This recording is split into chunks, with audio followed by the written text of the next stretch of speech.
This is the session on bookkeeping and taxes for the caller. This is the, I believe, third time that I've presented this slide presentation at various CALLERLAB conventions.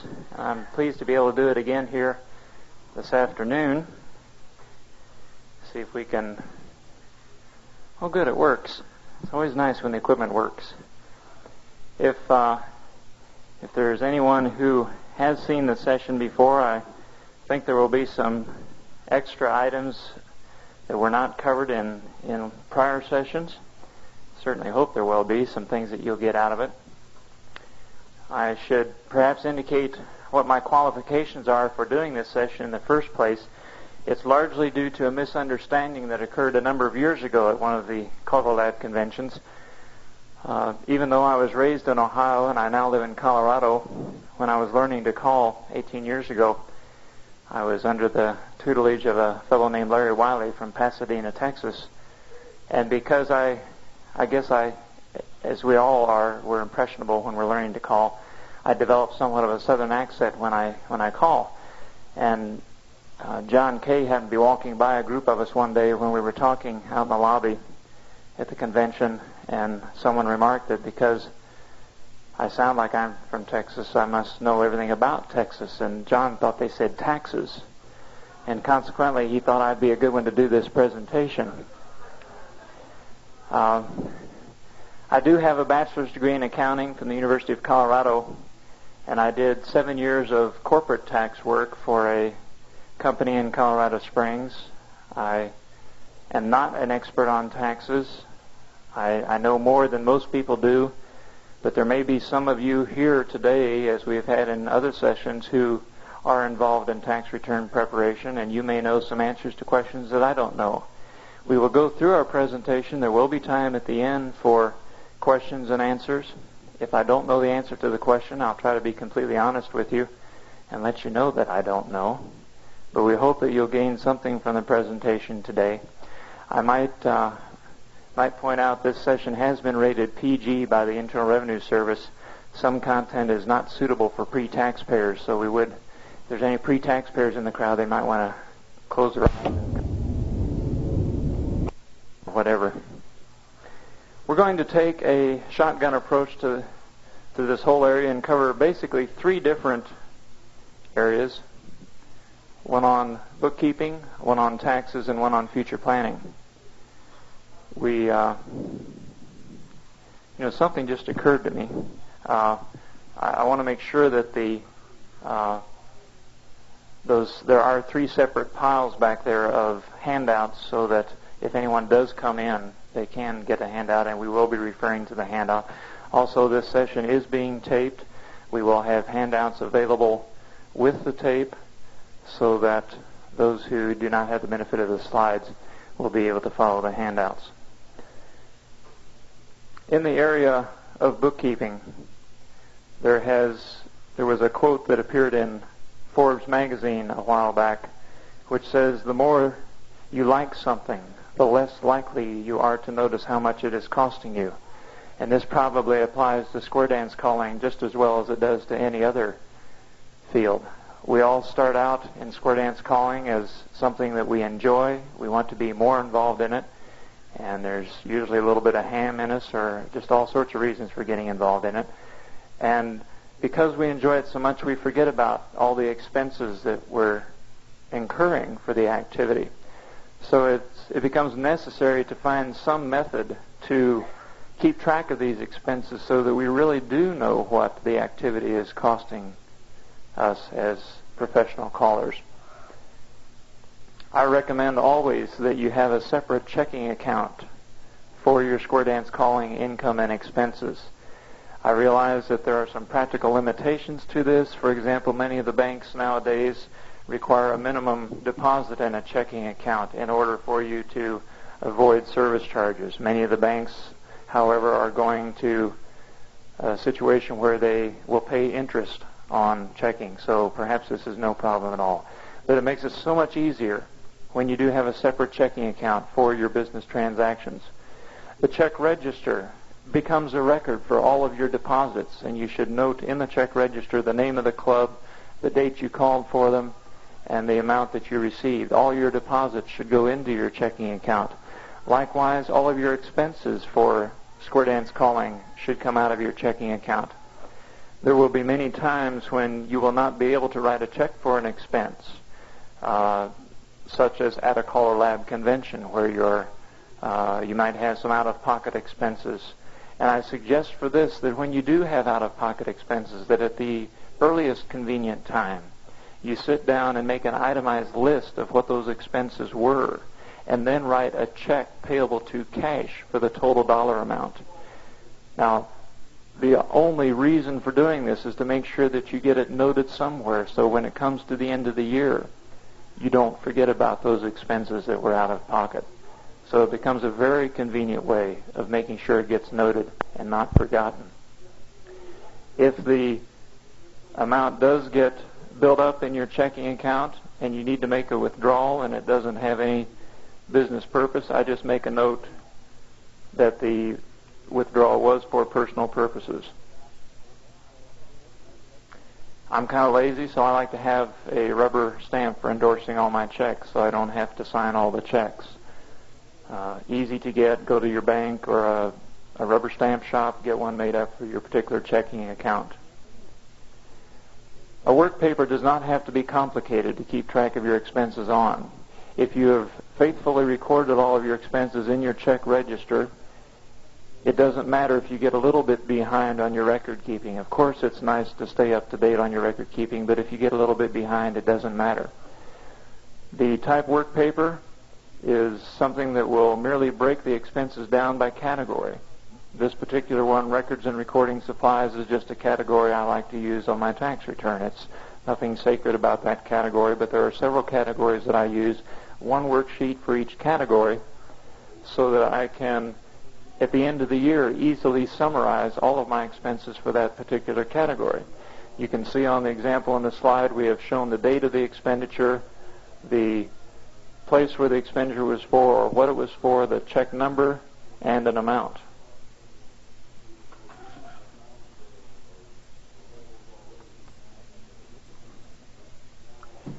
In one other facet of record keeping that I like to use to keep track of my engagements is what I have coined the term triple reference system. There are too many possibilities for losing track of an engagement, a calling engagement somewhere. So I like to keep at least two calendars, one which is a handy diary size that can be carried with me, one which is a larger size calendar I can leave at home by the telephone, and if you have two telephones, you may wish to have a diary at both telephones. The other is a chronological file in which I have all of the contracts for my upcoming engagements. I merely note down in the lower right-hand corner the date of the engagement, and then all of the pertinent correspondence goes in that file. This way I can keep track of all my engagements, and I review it periodically to make sure that I have all engagements listed on all sources, on all calendars and contract files, to make sure that I don't forget about an engagement, because obviously if you forget about an engagement, that does nothing to further your professional stature. So you have to have some system to make sure that you're going to get to the dance on time. The diary you use can take several forms. It can be in addition to being a record of your engagements coming up, I like to use it as a place to make notations on the business mileage for the trip, whether the mileage was for a dance that I called somewhere, or whether it was for a business meeting, a caller's meeting, or whatever. This is sufficient documentation for the Internal Revenue Service to prove the amount of mileage that you had. I was talking to a caller here at the convention who is presently going through an audit by the Internal Revenue Service. What he was doing, even though his car was 100% used for business, he would write down the odometer reading at the beginning of the year and at the end of the year and say, this is the amount of mileage I had for the year. The IRS is questioning that. What the final outcome will be is yet uncertain. So I highly recommend a detailed diary where you can note the amount of mileage for each particular business trip. This can be added up at the end of the year, and you'll have it all ready in one little booklet for the IRS in case you do get audited. A lot of what we do as callers, whether we treat ourselves as professionals, has a lot of bearing on how other dancers view us. We might be the happy-go-lucky caller that we see here in this picture, or if we do our job poorly, we're the old grouch that they remember and they never hire again. So the way we conduct our business affairs, and without dwelling on them, of course, we don't want to, in keeping track of our expenses, while we want to make sure they don't get away from us, that we don't forget to record our expenses, we don't want to make a big deal about it. This unhappy grouch here is probably the type of fellow who would have some traveling caller come into town, and he and his wife would take the caller out to dinner, and right while the caller was sitting there at the table, he'd pull out his expense report and write down how much the dinner was costing and then gripe about it the whole time. That obviously has something to do with your image, and although we want to record the data so we don't forget it, we don't want to do it in such a way that we offend others. I throw this slide in merely as a suggestion. This is what I call a money box cashier. If you are ever in a situation where you don't have a spouse or someone else to help out, let's say at a class situation, but you do need to collect money, but you need to be up there at the caller's stand right from the start of the evening, a little box like this where you can have little coin envelopes with the class members' names on them and how much they owe. They merely come in, put their money in the envelope, seal it up, stick it in the box. All your accounting is being done for you without anyone being there. You can take the envelopes out later. It becomes a form of taking attendance with the class, and yet you don't have to sit at the door. Again, it's not something you probably have to use very often, but every now and then you do have a situation where you cannot have a spouse or someone else available from the club to take care of that little duty. In the area of depreciation, and we all at least have a basic understanding of what depreciation is. It's merely a method of recovering the cost of our equipment or our automobiles over a period of time, as opposed to expensing those items in 1 year. We generally, when we talk about depreciation, we're talking about straight line depreciation or accelerated depreciation. This chart is contained in your examples as example 3. It should have been example 1, but I've got a few slides out of order here, but we won't worry about that. It is example 3 in your handout. And all we're saying here is that the sloping line representing accelerated depreciation is intended to signify that in earlier years you take a larger dollar amount of depreciation. Whereas in straight line depreciation, we merely say that we take the same amount of depreciation each year. This slide doesn't show up too well, but maybe it will illustrate the point. Let's take an amplifier. If we were to depreciate that amplifier on our tax return over an 8 or 9 year period under the straight line method, we would be claiming 1/8 or 1/9 of the cost of that amplifier over each year that we are taking an expense for depreciation of that amplifier. Whereas if we were claiming accelerated depreciation, we would write off a larger portion of that amplifier or piece of equipment in the earlier years. Again, all depreciation is a method of spreading the cost of your equipment over the useful life or estimated useful life of the asset involved. I like to, in order to simplify things, when I buy an asset, for example, as this slide shows, buy an amplifier, I like to go ahead and make up a schedule which represents the dollar amount of depreciation that I will claim on the tax return each year.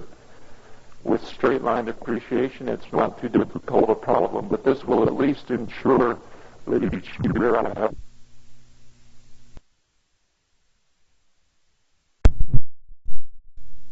depreciation without having to recompute it year after year. The depreciation will appear on the back of Schedule C of Form 1040. There's places to show the description of the asset, the date it was purchased, the cost basis, and other pertinent information. There's, in the area of taxation, see if I can get a little bit better focus on this, we are often confused by things such as Herman here, who went to the library to get the book on Taxes Made Easy and was brought a 40-pound book from the shelves that talks about taxes. Taxes are very definitely a complicated issue. But you can be like these two gentlemen who are walking by the Internal Revenue Service office, and the one says to the other, "I don't work just to spite them." But that's not too good a solution either. Let's take example of something, a little tax break called investment tax credit. Perhaps you've heard of this. Investment tax credit is not a deduction. It is an actual tax credit that comes off your tax return. For example, if you buy a piece of equipment, in this case, one costing $595, the IRS, under certain circumstances, will allow you to take as a tax credit 10% of the cost of that asset. There are some restrictions on what useful life the asset must have, and we'll see how these come up pretty soon. But generally, this is intended as a tax incentive for buying equipment, and it's a pretty good one. If we think about what the after-tax cost is of a piece of equipment, being an accountant, I like to always analyze what the after-tax cost is. Maybe all I'm doing is rationalizing in my own mind how to explain to my wife why I'm going to buy a new piece of equipment. But if you take in this example, and this also is shown in your supplement as example 1, if you take an asset which has a total cost of $1,000, assuming that you are going to depreciate that asset for greater than 7 years period of time, you would be allowed on your tax return for the year you bought the asset 10% of that, or $100 of investment tax credit. Assuming in this example that you were in the 30% tax bracket, and over the life of the asset you would therefore be able to save 30% in taxes, and that's 30% of the original cost, not cost after investment credit. Assuming you would be able to save 30% in taxes, that's another $300 that you have saved in taxes because you spent the $1,000 in the first place. So what we had as a $1,000 cash outlay for equipment, in the long run, really is only going to cost us $600. Again, if you can use that to justify to yourself or your spouse that you just have to have that new piece of equipment, go ahead and use it. Your automobile is something else. Those of you who use an automobile 100% business don't have a problem at all. If you use your automobile both for personal use and for business, as I do, when you buy the automobile, you can claim investment credit on that automobile, but first you have to make an estimate of what's going to be business and what's going to be personal. In this particular example, I'm assuming that 75% of the car at the time I bought it was going to be used in future years for square dance calling, and 25% was going to be used for personal. The Form 3468 is the form that we use on our federal income tax return to compute investment tax credit. Now let's drop down to, I don't know that you can see the line numbers, but about halfway down the slide there is a section, I don't know if I can get it any more clearer than that or not. There's a section which says used property. In this particular example, I'm assuming that automobile was used, which it indeed was. They break the Form 3468 into new property and used property. In this particular example, I'm assuming that that auto would be used for square dance calling for at least 5 years, but less than 7 years. That's what tells me to put it on this particular line on the Form 3468. For an asset being used more than 5 years, but less than 7 years, and don't try to remember all these rules. All you have to do if you buy some equipment is get a Form 3468. It's got all the directions on it, so don't try to memorize all this. The particular asset costs, in this example, $5,000. Because I assume that 75% or 3/4 of it is going to be used for business, I have shown 3/4 of that cost on this form, or $3,750. There's a column there that says applicable percentage. It says 66 2/3. That means 66 2/3% of the cost of that asset is eligible for investment credit. That computes out to $2,500. Also above that, I'm showing the cost of a new amplifier. Now again, don't get bogged down in the math on this. The final product in this particular example is that about approximately $300 is available as a tax credit on your income tax return. Now again, since I don't know how acquainted you are with income taxes, whether you do them yourselves or whether you have an accountant prepare them, try not to insult your intelligence, but I do want to mention that this tax credit goes on the back of Form 1040. After you've computed your tax, it comes down to total tax liability, and then there's a place to list various credits, of which investment tax credit is one of them. Now, talking about callers' wives, costume is very important.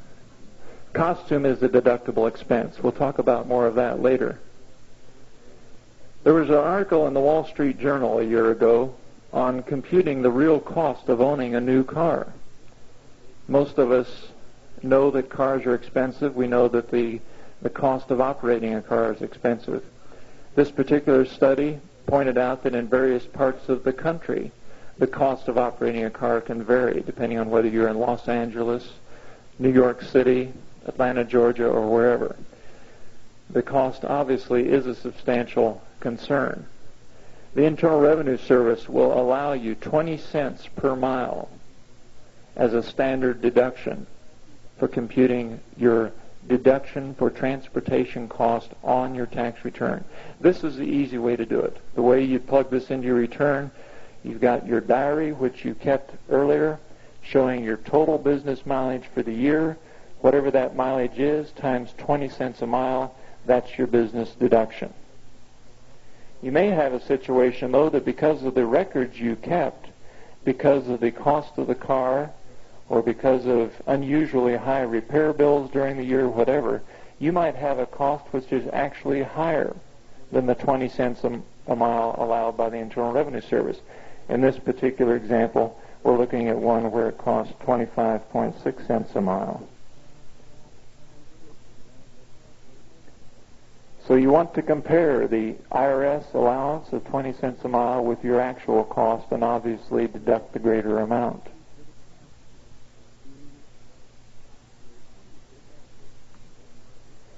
In looking at a summary of auto expense, the first and the biggest expense is depreciation. In this particular example, we have an automobile which was purchased, and this again is contained in your handout. Part of it is contained in your handout. First is example 4 on this page, and then the next slide will be contained in example 5. We're talking just on this slide about depreciation. We're assuming a purchase price of $6,953, cost basis of the trade-in vehicle, added to that to get a total cost of the vehicle slightly under $10,000. In this particular example, I was assuming that the car would be used 5 years before I got rid of it. Looking at Blue Book values of what cars are worth 5 years after, I just came up with an estimate, and it is nothing more than an estimate of $2,696 as to what I could probably sell the car for. If you can't find a Blue Book in your library, go ask a used car salesman, say, here, I bought this new car, what do you think it'll be worth 5 years, 6 years, whatever from now? Get some guidance on that, but it is just an estimate. Because I intended to depreciate this car over a 5-year period of time, I would claim 20% of the depreciable basis as depreciation on my tax return in each year that I own the car. In this example, that gives an annual depreciation of $1,330. Plugging this in with the rest of our car expenses, gas and maintenance, tires and supplies, insurance, and other. These are not magic categories. They're just categories that are convenient for me to keep record of. Whatever categories you think are appropriate. Okay, going on in this example, business mileage, 10,485 miles. Total mileage on the car, 10,600 for the year. This particular tax year, the car was used 98.9% for business purposes. So I could claim that percent of the total cost for the year as a business deduction, 2,684. Okay, in this example, let's compare that with what it would have been with the standard mileage rate. The actual cost in this example was $2,684, or 25.6 cents a mile.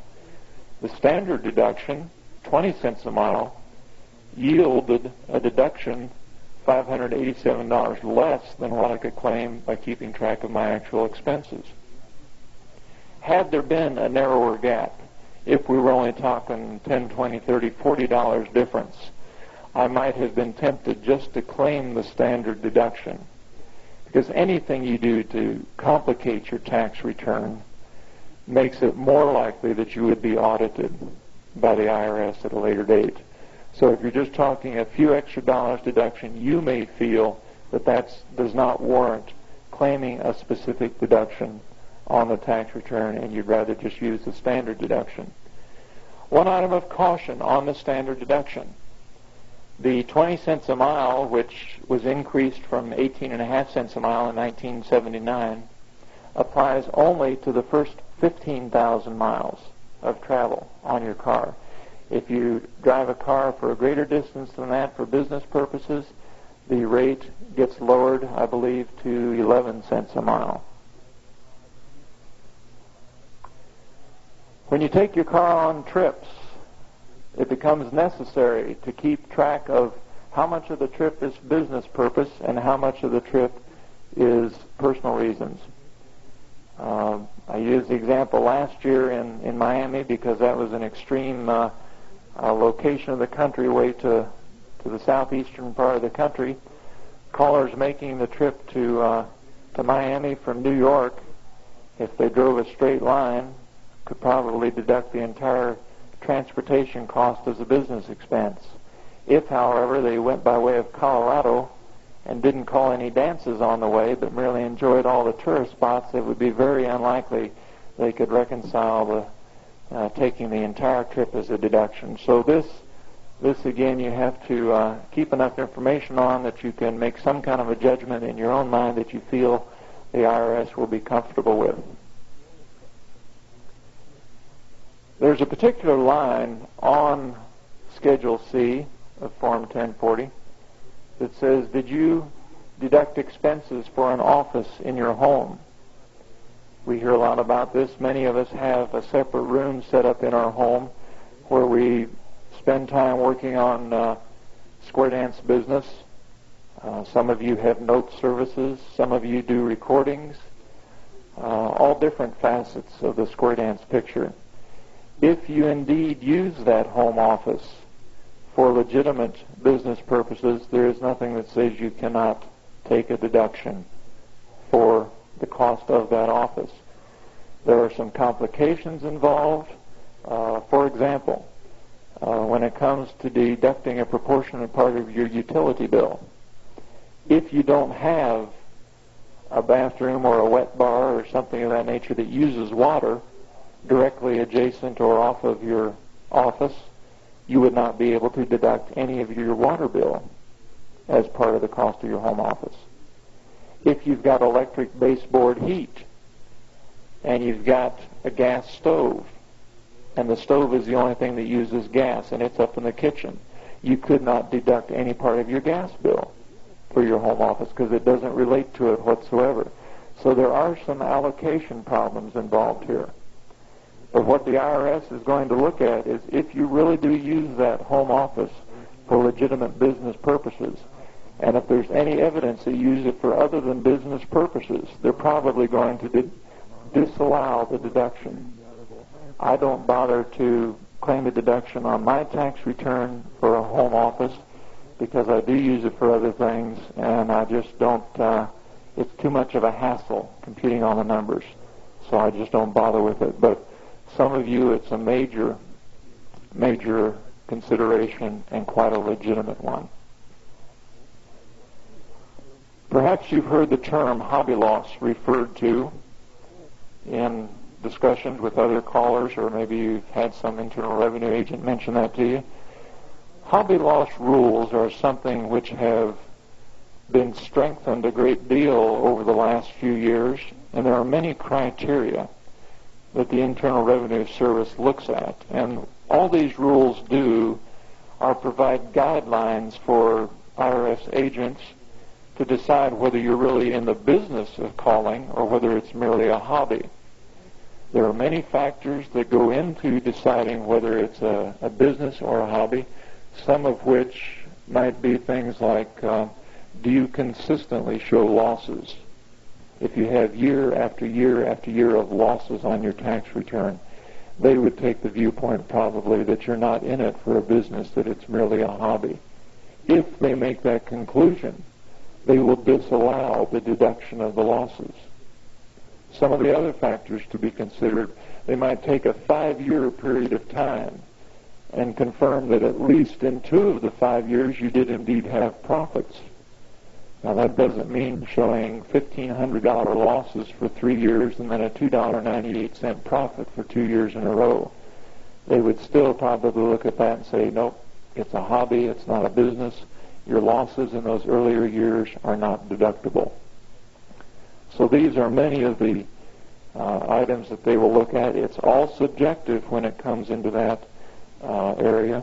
It's not something that there's a hard and fast set of rules that you can look at and decide that that something will qualify as a business or as a hobby. But it is an area that's receiving a greater amount of attention, and one that you need to consider yourselves. One of the expenses that we too easily overlook is insurance on our equipment. I suggest strongly that you check your homeowner's insurance policy if you haven't already. With my homeowner's policy, there is a specific exclusion that says sound equipment or sound reproduction equipment is not covered under this insurance policy. There's also an exclusion in my automobile policy, which does not cover it. The particular insurance company that I do business with does not write floaters to cover this, so I had to go to an outside source. In our particular case, one of the callers associations I belong to, the Denver Callers,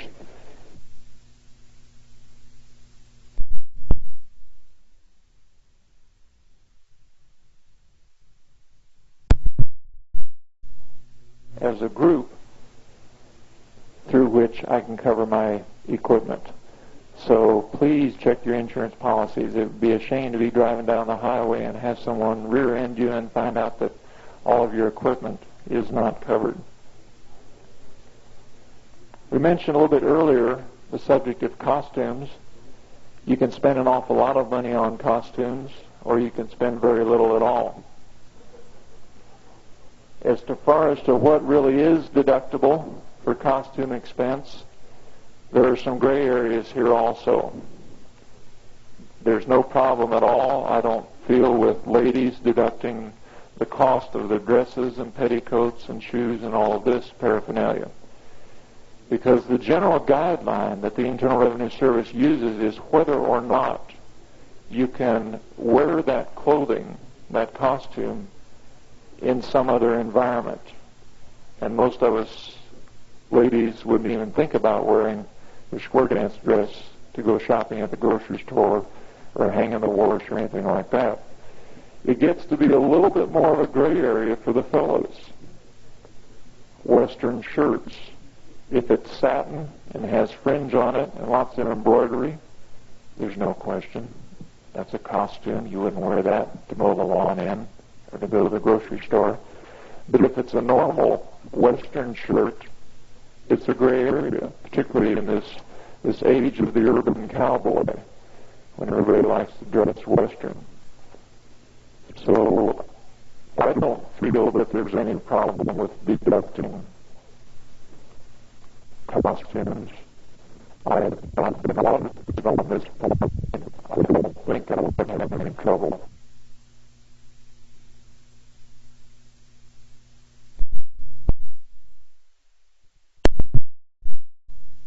By taking a deduction on the costumes.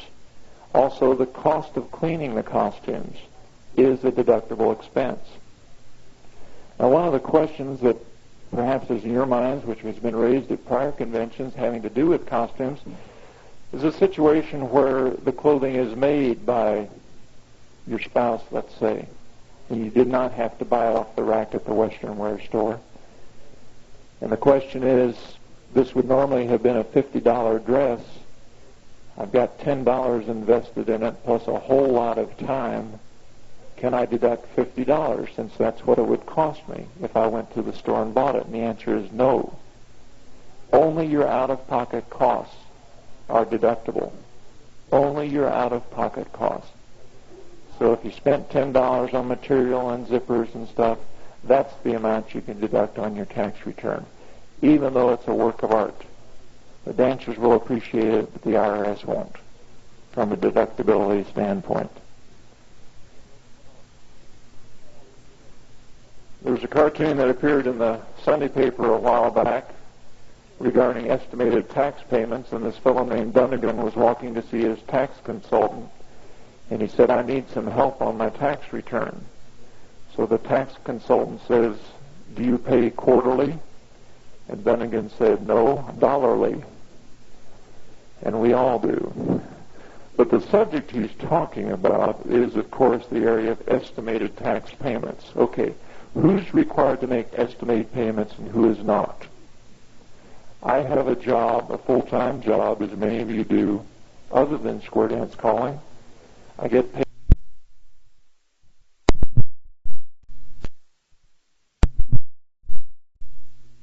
Other than square dance calling, I get paid a salary, and from that salary, I have federal and state income tax withheld. I can cover, through my withholding with my employer, I can cover a sufficient amount of withholding that I do not have to file quarterly estimated tax payments. If you are calling full-time, whether it be as a full-time profession or let's say you're retired from your former profession and you're doing this as a spare time type of thing, and therefore you would not be having regular withholding, it is possible you will have to file quarterly tax payments. The minimum amount of tax that would be owing varies from year to year. I believe the current amount, I'm not real sure of this, is if you expect to owe at least $200 on your final tax return, $200 or more, then you are required to file quarterly estimated tax payments. So this is something you might want to check in depending upon your circumstances.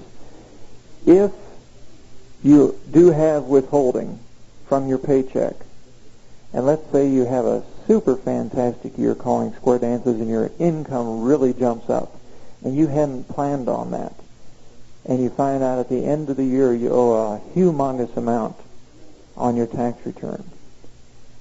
Other than the immediate cash flow problem of coming up with the amount of money, there normally will be no penalty unless, and there's an example here, as long as you have had withheld from your paycheck for the entire taxable year an amount which is more than the tax liability on your prior year's tax return, there will be no penalty. Let me illustrate. Let's assume 1 year you had a federal tax liability of $2,000. The following year you had a tax liability of $3,000. But your W-2 that you got from your employer shows that you had withheld $2,100 or $100 more than your preceding year's tax liability. In that case, there would be no penalty. Had you only had withheld $1,900, less than the preceding tax liability, you would have been assessed a penalty by the IRS for failure to pay to them appropriate amount of income tax. As you know, it's a pay-as-you-go system, and they want their money now. And that's the way the rules are set up. We're running pretty good on time. I think before I go on to the area of future planning, I know I've been throwing quite a bit at you as far as taxes and bookkeeping, so why don't we pause here and see if you have some questions. We do have a microphone here, so if it's convenient, perhaps it'd be better for you to approach the microphone to ask the question. If you can't do that, I'll repeat the question since the session is being taped. I want to make sure and get the questions on the tape.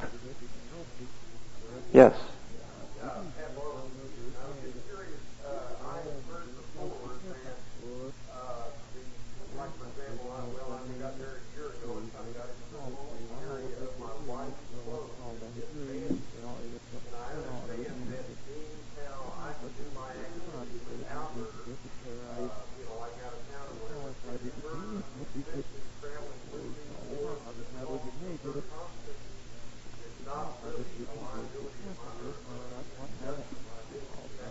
Okay, Pat's question is, for benefit of the tape recorder, that the spouse's expenses, are they really a legitimate deductible expense or are they not? How valuable is the spouse's contribution to the caller's profession of calling square dances? I don't hesitate deducting expenses of my spouse. I do not. The reason I feel comfortable with it is square dancing, as you know, has a history of being a couple's activity. And certainly there are varying degrees of involvement by spouses.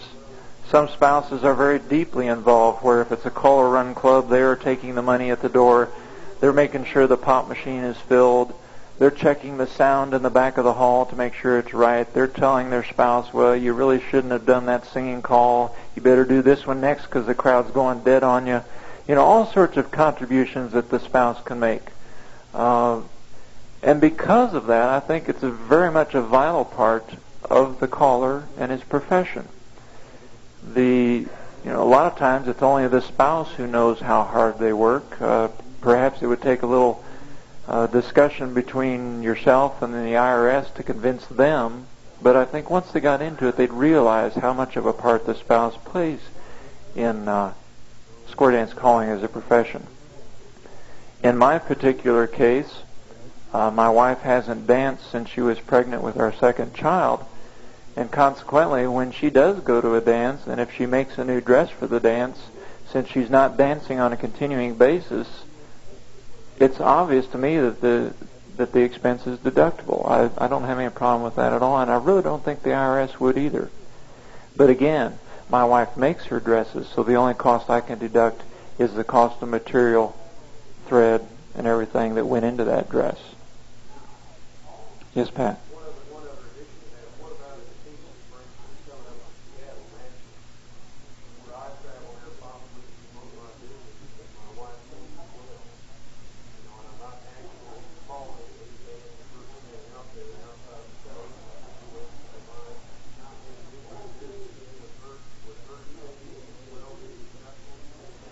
Okay, the situation is you're going to a national convention, and in that case, when you're not actually calling any dances, can your spouse's expenses be deductible? Again, I say yes. And anytime there's a gray area, until I'm proven wrong, I'll go ahead and take a deduction for the expense. Just, obviously, you want to do whatever's right, but also you don't want to let a legitimate deduction go by the way, just because you weren't really sure if you could get by with it.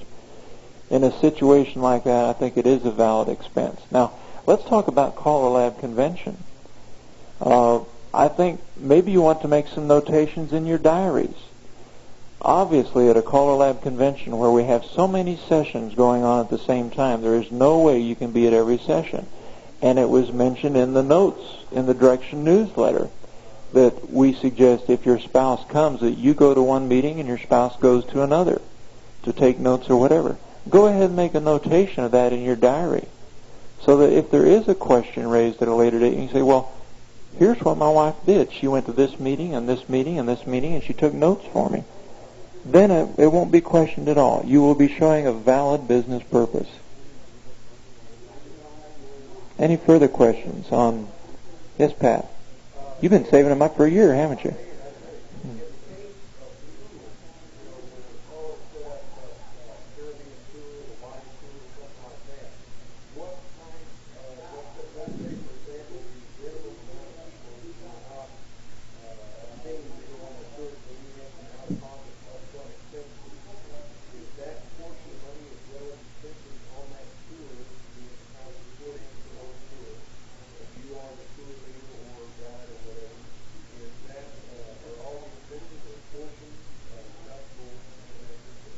Okay, the question is on tours, if you have some upfront expenses that you've had to pay and you did not get the crowd that was anticipated, would those expenses be deductible?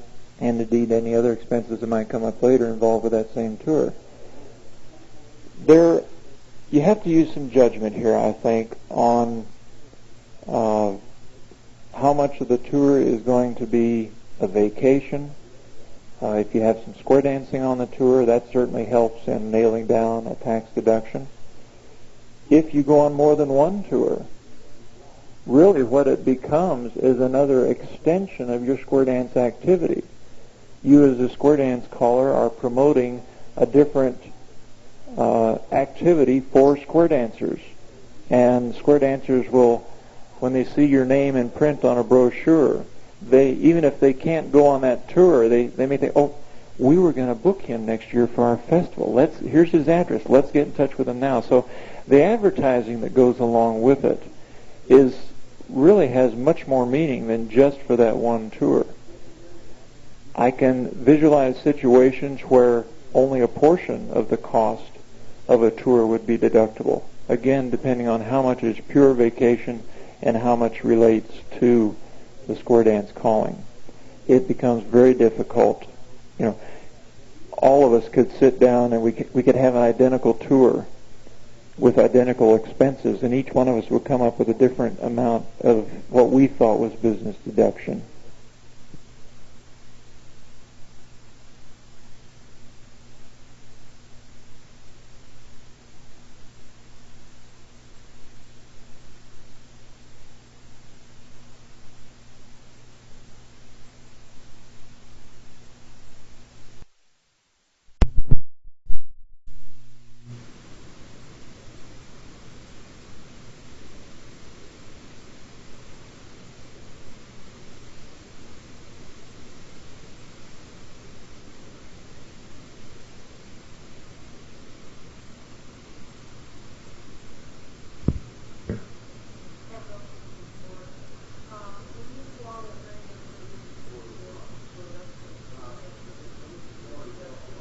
Okay, the question is, after dance you go out to a restaurant to have something to eat. Is that deductible? Yes and no. There are some different situations. The technical rule on food and beverage expense is that unless you are away from home overnight, you cannot deduct the cost of meals. However, if you want to be generous enough and pick up the tab, for example, once a year with my square dance class, we go to the pizza parlor after class and we have a pizza party and I pay the whole tab. That's deductible because that's entertainment expense. If it was just myself stopping by on the way home, it's not deductible. Or even if I'm with friends, if I pay my bill and they pay their bill, it's not deductible.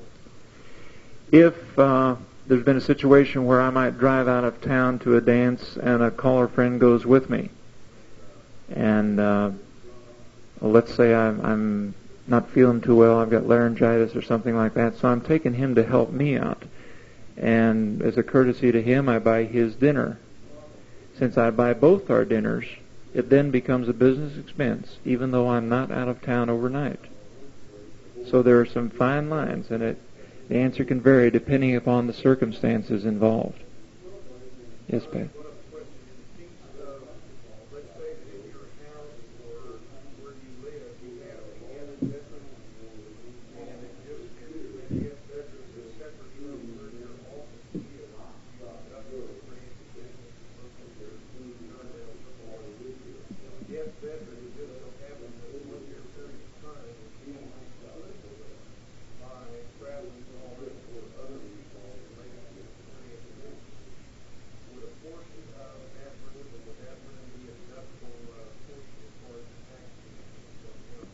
That's a very interesting question I've not had before. Again, for the purpose of the tape recorder, the question is, if you have a guest bedroom in your house that has been used exclusively over a year's period of time for callers who have come into the area to call dances and they stay at your house as a guest, can that become a deductible expense on your tax return? That's what I call creative accounting. That one is a lot harder to substantiate. I'm not saying you can't do it, but I don't know. You would definitely want to keep records if you did it. Now, here's kind of the reverse situation. If the caller, and knowing callers to be the way they are, I know this is never going to happen, but if the caller insisted on paying you for the room, he could take a deduction for lodging expense, even though you're not registered in the business of being a motel. Because he did pay something for it, he could take a deduction. Like I say, that's not too likely to happen. Let me throw in one caution here on deducting expenses for the home that some people get trapped into later. Not only does it mean additional bookwork, but when you go to sell the house, it's not a pure sale of a personal residence. You have claimed in the past depreciation on a portion of that home. You must take that into account and do two separate computations of the gain on the sale of your house. Because part of the gain, most of it, is sale of a personal asset. And that gain, under tax law, when you buy the next house, normally goes to reduce the cost basis of the following house. But part of that gain is a capital gain from selling a business asset. So it doesn't end just in the year you took the deduction for a portion of your home. It stays around to become a tax problem in a later year when you sell the house. That's not saying that it still might not be to your advantage to claim the expense. Let's say you're a bachelor. You've got a small 3-room house. One of the 3 rooms is used for business purposes. You could claim 1/3 of that cost of that house as a business deduction. If you're a caller with 9 kids and you've got a 23-room house and you're only using 1 room, 1/23, even though it's a bigger house, still doesn't add up to much of a deduction. So it's a proportionate type of thing and may or may not be worth your while. Yes, sir.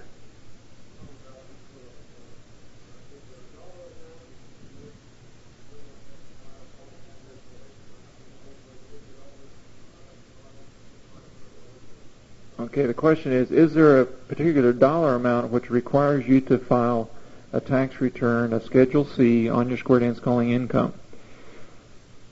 There is going to be some point in time when you will want to make a decision whether to deduct your expenses and report your income. Normally, when we start out calling, we have very little, if any, revenue. We do some charitable type deals and some non-paying one-night stands and stuff like this. And then maybe the next year we get 3 paying engagements and then 10 and then 30 and on up from there. And we usually, at least I did, and I think a lot of people do, those first few years we're deducting losses. And we deduct the losses because under appropriate application of the rules we are permitted to deduct losses. And that helps out our own personal tax situation if we can deduct losses. But again, we go back to the hobby loss rules. If you continue to deduct losses, the IRS could take the viewpoint that it's not a business, it's a hobby.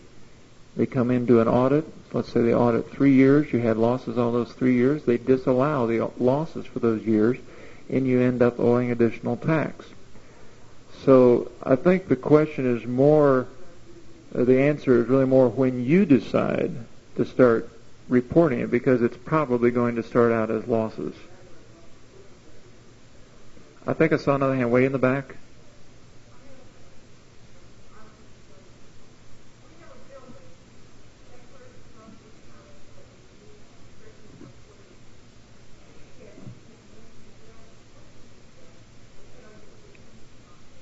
Oh no, that's when you've got, the question is when you've got a separate building, can you deduct the expenses on that or just pretend it's not there? I know your neighbors don't pretend it's not there, but no, seriously, that's probably a significant enough expense that I would definitely deduct it.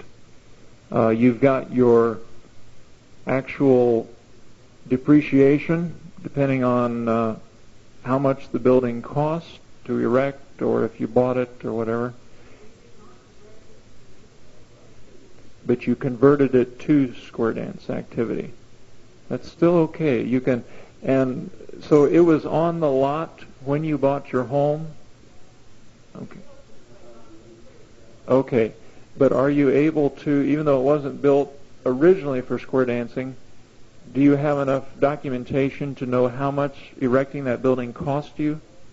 Okay, so once you know the cost of it, and once you arrive at a depreciable life, whether it's 20 years or 25 years or 30 years, and I don't know what number of years to tell you, you have to pick a reasonable number, you know what, so you can figure out how much your annual depreciation is, your utilities. If you have a separate meter on that building, that certainly makes it easier to pinpoint what your utilities costs are. Your upkeep on the building, if you have to put a new roof on, or new downspouts, or a window gets broken, whatever. Any additional cost of insurance because of having a separate building. All of these things would go into computing your deductible expenses for the building. And I suspect that a situation like that is definitely significant enough to where it's worth taking a deduction for it on your tax return.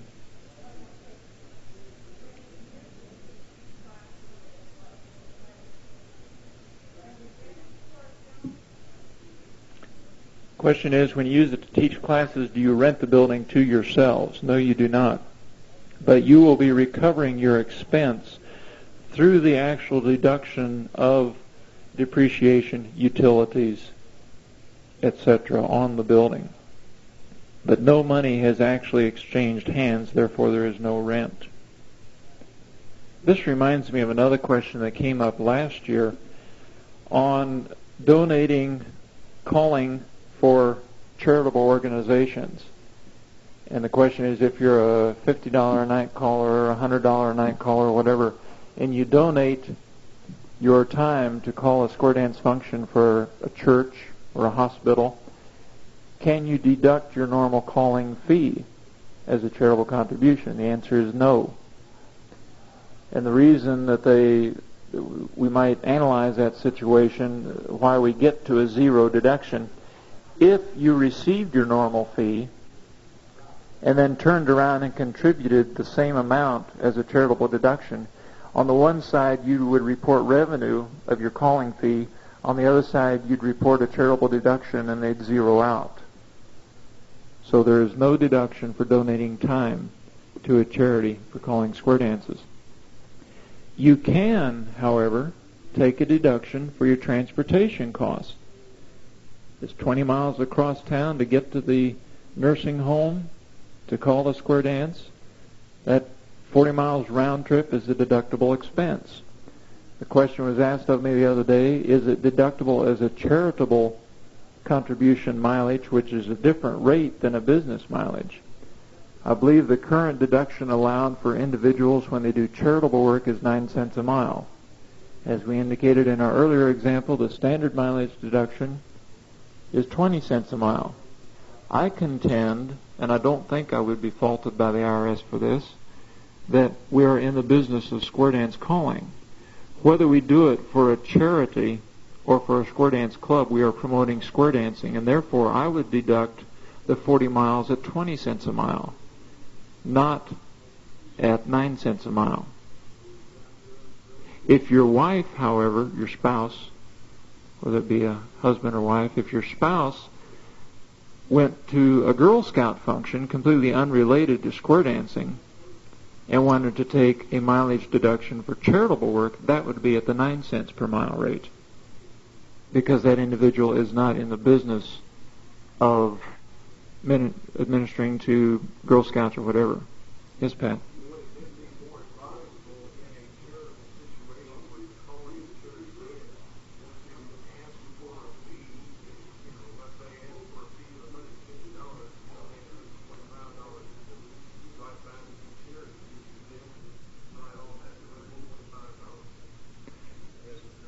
Okay, the question is, if you get paid a fee by the charity and then donate part of that fee back to the charity, can you deduct the part that you donate back? Yes, you can. But you also have to be sure you report the $150 that you got from the charity. So you're still netting out, in this case, receiving $150 fee and donating $125. You're receiving a net $25 income from that particular transaction, not counting any other expense like mileage. Yes, Don.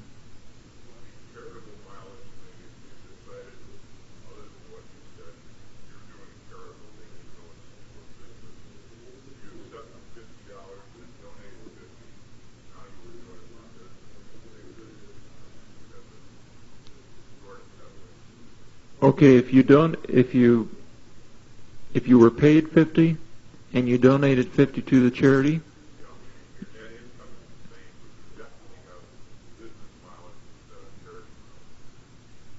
oh, I see your point. Yeah, you're trying to just strengthen your case for taking a business mileage deduction rather than a charitable mileage deduction. That would definitely do it. I'm not sure it's necessary, but it would, every little bit helps. Certainly. I wanted to ask you about the pros and cons of buying a car versus leasing a car, and the deduction pro and con on the buying versus leasing, what you're eligible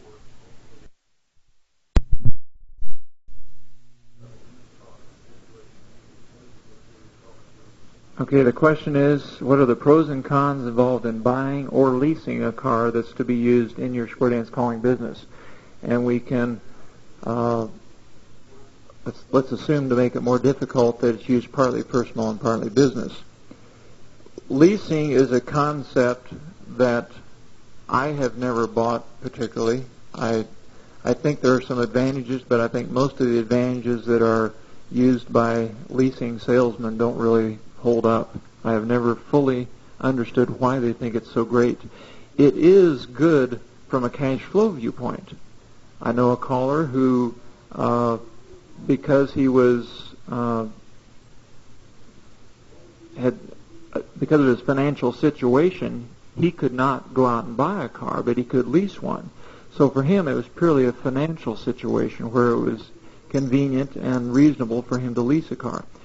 When you lease a car, the actual lease cost, the monthly lease cost, is a very definite deduction. I mean, you write a check for it each month. There's no question about, well, what's the depreciation? If it's a full maintenance lease, there's no question about, well, what were my maintenance costs for the year? It's all paid for in your monthly check. So it's a very easy expense to document, and that is perhaps one of the biggest attractions of leasing. But obviously the leasing company's making money or they wouldn't be doing it. It has never been proven to me that leasing from a purely financial viewpoint is more advantageous than buying. One thing you give up normally when you lease is investment tax credit.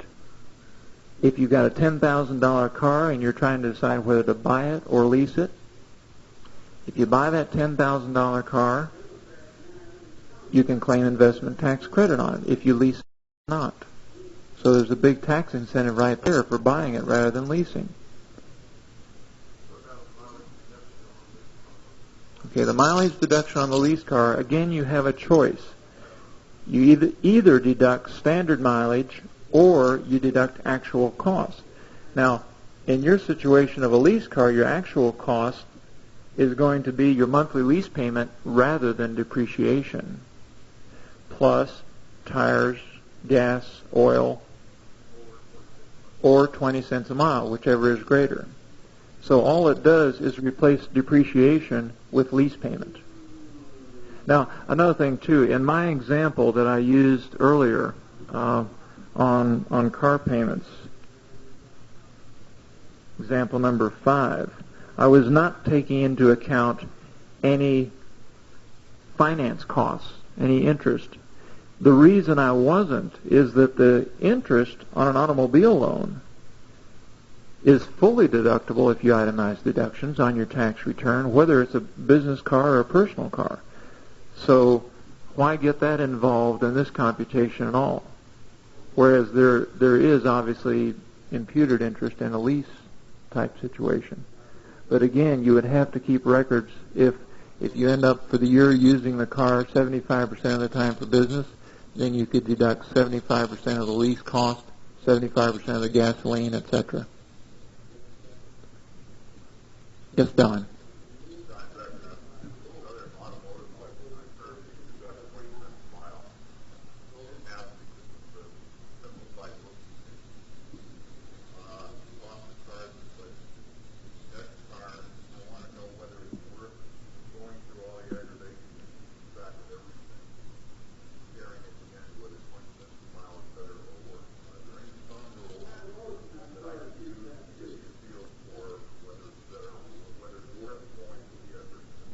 Okay, the question is there any rule of thumb when you're about to buy a new car and you think maybe it's going to be more expensive as far as a per mile cost? Is there any rule of thumb for knowing this in advance, doing some kind of a computation to avoid keeping detailed computations during the year and then get up to the end of the year and find out you've wasted your time, that the standard mileage rate is really higher? I think there are, and this goes back to the importance of record keeping. You just stated that just because of the history of your activity, you know approximately what your mileage is going to be for the coming year. You know approximately what percentage you're going to be using that vehicle for business. Based on those estimates, let's say you go down to the new car dealer showroom and he tells you, he makes your deal and he says, okay, the car is going to cost you this much. You can do some computations. You go home, you take the numbers. Okay, the car is going to cost this much. He's going to give me a trade-in allowance of this. Depreciable basis is going to be so much. I'll probably keep the car for 4 years. So that's going to be depreciation of so much per year. Last year I spent $300 on gasoline, and the way the price of gas is going, it's probably going to be $350 or some such number. And just arrive at a series of estimates. Then when you get a total estimated cost for the year, dividing that by the total expected mileage for the year, you'll find out if that's greater or lesser than the 20 cents a mile. And you can use that, maybe you'll then decide, well, I won't even bother to keep records. Let's say, though, that you make that decision. You're not going to bother to write it all down as you go. But then you get later in the year and you think, well, now maybe I should have. I encourage you to use gasoline credit cards for gasoline purchases. If you pay cash, at least get a receipt from the gas station attendant. It's too easy to forget those things. So get receipts for all your car expenses that you can. This reminds me of another point that I forgot to mention earlier. When we were talking about depreciation, you have the option, if you are claiming actual cost on an automobile, you have the option whether you want to claim accelerated depreciation or straight line depreciation. Now again, to review, all the straight line does is to spread your depreciable cost evenly over the years that you own the car. The purpose of accelerated depreciation is to recover your money back through your tax return quicker, and therefore lower your taxes a greater amount in the early years and not so much in the later years, but to get your expense back quickest way possible. But there's one catch. If you take accelerated depreciation, you will never, for that automobile, be able to claim standard mileage deduction. You can flip-flop from year to year, take actual cost 1 year, standard cost for the next several years, only if that year that you took actual cost, it was based on straight line depreciation. That's one of the prerequisites. Question back in the corner.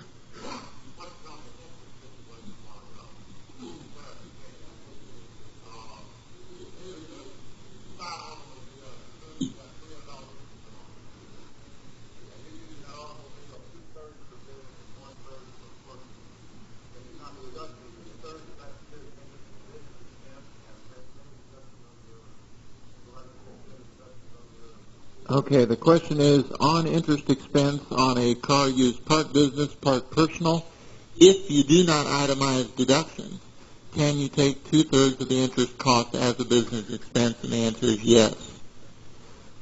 In my case, what I was talking about interest, I was assuming an individual who does itemize deduction, and therefore the entire amount of the interest would be deductible.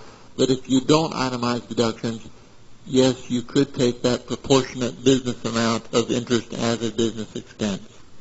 Let me, before I have any more questions, let me move on to the final part of the slide presentation dealing with future planning, and then we'll hopefully have a few more moments at the end of the presentation to cover some additional questions. There's a couple other slides I forgot to get through. In the area of receipts and tax returns, how long should you keep them?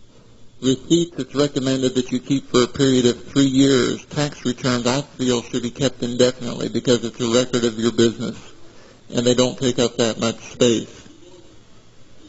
Okay, into the area of future planning, there are many things that you can do in your record keeping which make it easier to plan for the future, to improve your business, to improve your profession. You never know when someone's going to want to know more about you as a caller. I make it a point to have photographs, calling cards, resumes, the whole works with me. And I find this really more advantage not at square dance clubs so much, but at one-night stands.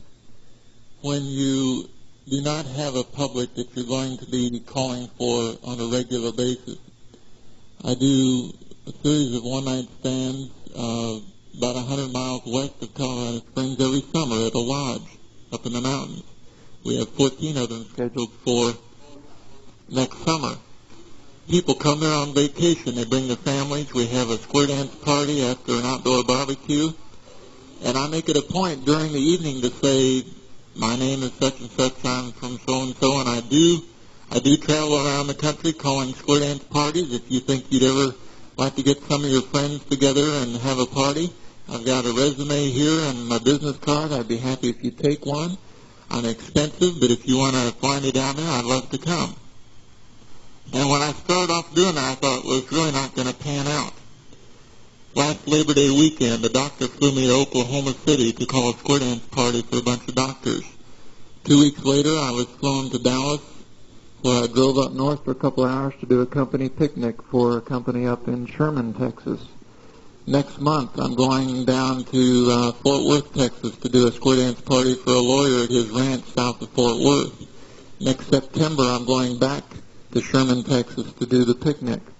So it's one of those things that just because I happen to be prepared, and this wasn't an original idea with me, someone else had told me about it, because I was prepared, I made it easy for the people to get in touch with me again.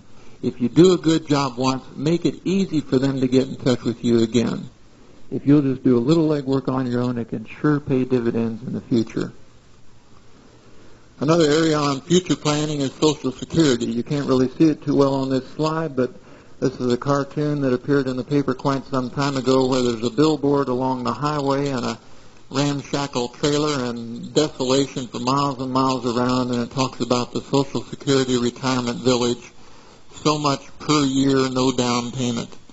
Well, this is the way our Social Security system is set up, where if you have a full-time job, unless it's under one of the education systems or some such that you are paying Social Security into, and I suggest that you check on a regular basis to make sure that the Social Security Administration does have a record of your Social Security earnings. If you are, if you have a job that you are paying Social Security under, but you are not paying up to the full limit, you will be required to pay self-employment tax, which is just another form of Social Security tax, on your square dance calling income. There is a Schedule SE, self-employment, as a part of your Form 1040, under which you are supposed to report your net income from square dance calling. The current tax rate is 8.1% of that net income, not gross, but net income, which you are then required to report as self-employment income. So go to the Social Security office periodically. You can find a form there, a little postcard form that you indicate your name, address, Social Security number. You mail it into the Social Security Administration. In due time, you will get back a computer printout showing what they show on record as your Social Security wage earnings for the prior, ever since you've been earning a wage. If you have documentation such as payroll check stubs that indicate that you earn more in Social Security wages than what they're showing, you hot-foot it down to the Social Security office and get it corrected. It's a lot easier to correct it now than 30 years from now when you're planning on collecting your retirement. If you want some advice on setting up some retirement plans, you can go to your bank, your stockbroker, your savings and loan association. They'll be happy to give some information on retirement plans. And there are two basic types of retirement plans that I want to briefly mention to you. One is called an IRA, Individual Retirement Account. You can make contributions to an IRA, and the advantage of them, and the IRS, or actually Congress, in order to encourage people to set up their own pension plan, has said that the amount that you contribute to that IRA is tax deductible in the year you make the contribution. That means that whenever you take the distribution upon retirement, that it will be fully taxable income then. Presumably you'll be in a lower tax bracket.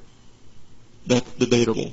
The way we have inflation, I've almost had to change my presentation and my way of thinking on this, because when we had low years of inflation, bracket creep, which is merely, even though you're not making any more money from a purchasing power standpoint, inflation can push you into a higher income tax bracket. So whether taking a deduction for a contribution to a pension plan now will really save you taxes later is hard to say. But it can be a good thing in that you get an immediate tax deduction, and you do set up a formal pension plan. You cannot have an IRA, however, if you are covered under a pension or profit-sharing plan with your present employer. So there is that restriction. The other type of retirement plan that is available to you is a KEO plan, also known as an HR-10 plan. This is a retirement plan that is based on your net income from square dance calling, in this case. You're allowed to contribute to the plan the lesser of $7,500 or 15% of earned income. For most of us, the lesser amount is going to be the 15% of our square dance income. There's one exception to that. If you have less than, and don't bother to remember this, you can look it up later. If you have less than $15,000 of adjusted gross income from all sources, you can ignore the 15% of square dance calling income limitation and put $750 into the KEO plan. That was nice in theory, but the only trouble with it from a practical standpoint is usually the person in today's economy who's got less than $15,000 of adjusted gross doesn't have the $750 cash available to put in the KEO plan anyway. Well, with grocery bills and gasoline bills and utility bills. So it was nice in theory, but I don't know how much practical application it has. But again, this is based on net income from square dance calling. If you have $1,000 net income, you could put $150 into a KEO plan. This can be, and again, I'm not an expert on retirement plans. You need to consult your savings and loan or bank or stockbroker or life insurance agent or someone like that. Talk to a few people, find out what types of things are available, and then go from there. We hope in all of your record keeping that you do in the future that you do it accurately so that it won't get you into trouble later on, because we don't want you to see you behind bars and in trouble with the Internal Revenue Service. While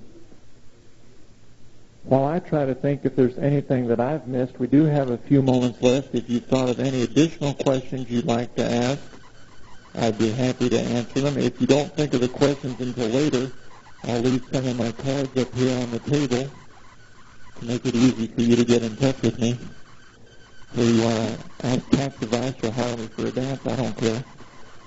If you do have a tax question that you don't think of, or a bookkeeping question until after you leave the convention, please feel free to take one of my cards, drop me a stamp return envelope, and I'll try to answer it if I can. I'll just see a hand in the back, yes.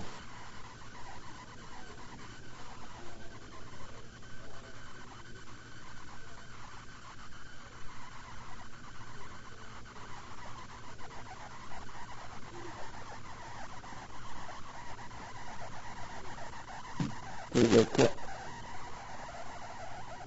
statement is, a taxman, a purported taxman, said that the mileage expense going to a regular dance in a class was not a deductible business expense. It was just an expense of going to a job.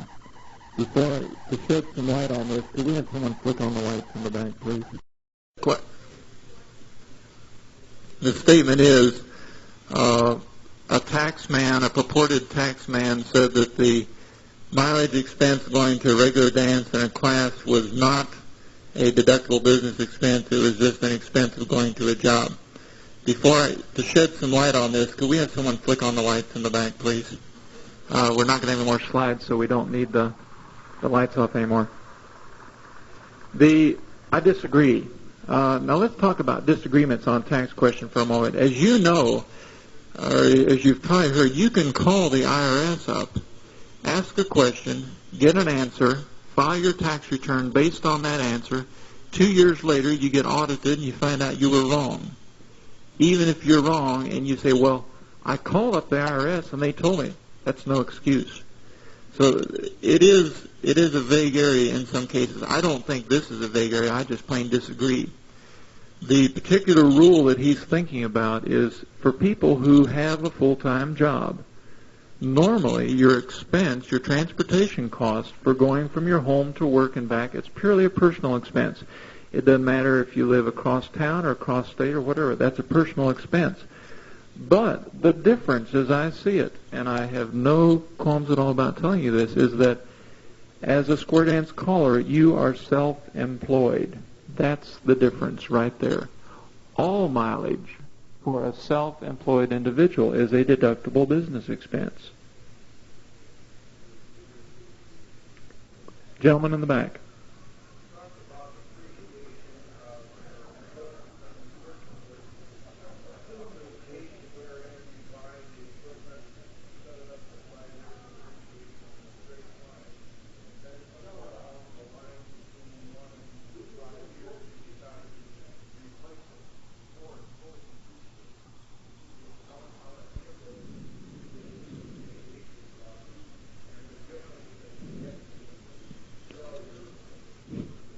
Okay, the question is, when you set up a piece of equipment on, let's say you assume you're going to depreciate it over 5 years and you end up replacing it before the end of the 5 years, what do? Okay, you have either sold the equipment outright, or you have traded it in.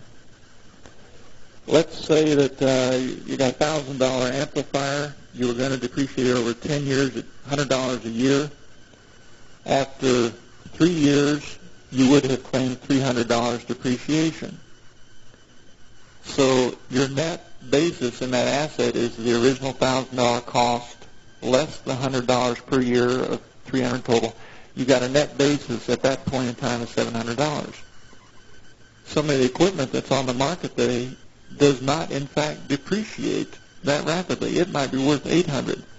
Let's say you go out and sell it to a friend of yours for $800.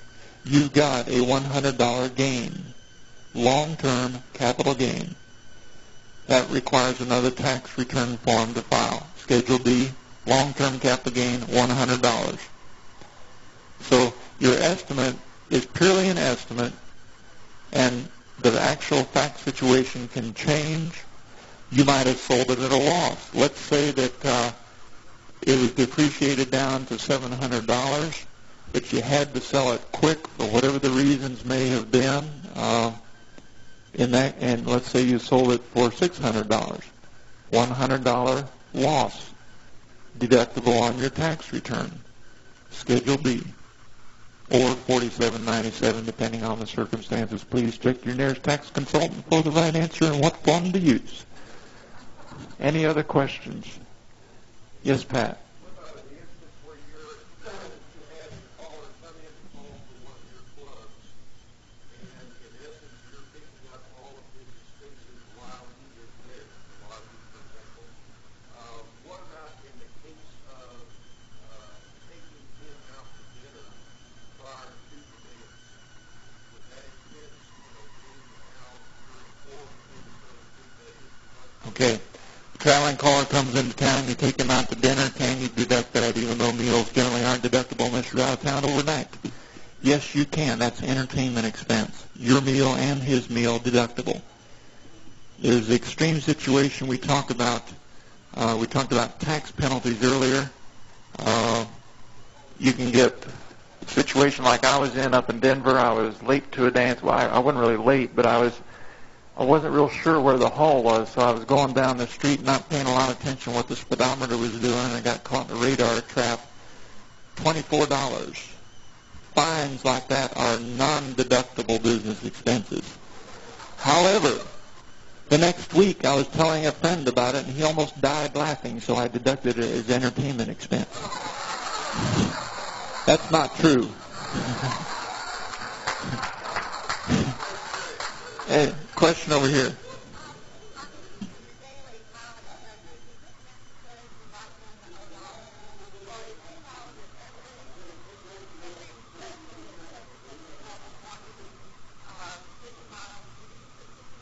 Yes, the question is, do you really have to write down the beginning and ending odometer readings every time you make a trip? And the answer is no, because it's so easily verified, particularly halls that you go to all the time. It's very easy to check and find, is it really 14 miles? Well, yes, it is. Okay, that seems reasonable.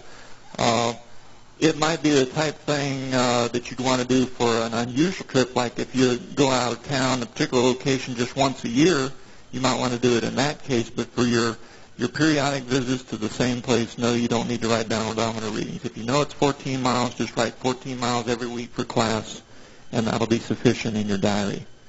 Yes?